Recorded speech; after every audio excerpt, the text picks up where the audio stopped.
કોંગ્રેસના રાહુલ ગાંધીની ભારત જોડો ન્યાય યાત્રા થોડાક સમયમાં બોડેલી ખાતે આવવાની છે, ત્યારે આપણી સાથે કેટલાક કોંગ્રેસના આગેવાનો છે, તેઓ સાથે વાત કરીશું। શું કહેશો, કોંગ્રેસના નેતા રાહુલ ગાંધી આજે બોડેલી આવી રહ્યા છે? આ ન્યાય યાત્રાથી ભાજપના શાસનનો અંત છે। રામ સેતુ વખતે બી રાવણે બ્રાહ્મણના વેશમાં આવીને રામ સેતુની સ્થાપના કરાવી હતી અને તે રાવણના શાસનનો અંત આવ્યો હતો। એ જ રીતે આ શાસનનો અંતની આ શરૂઆત છે।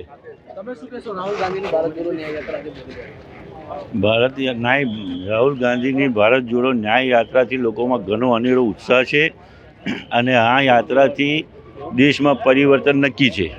તમે શું કહેશો, રાહુલ ગાંધીની ભારત જોડો ન્યાય યાત્રા આવી રહી છે? રાહુલ ગાંધીની યાત્રાથી ગુજરાતમાં 3 દિવસથી પ્રવેશી છે।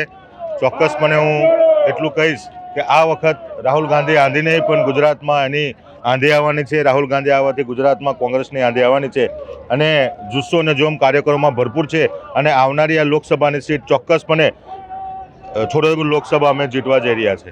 તો આ હતા કોંગ્રેસના નેતા, તેઓ જણાવી રહ્યા છે કે આવનારી લોકસભાની જે ચૂંટણી છે તે જીતવા જઈ રહ્યા છે। Rehan Patel, vibes of India Gujarati news, Chhota Udepur.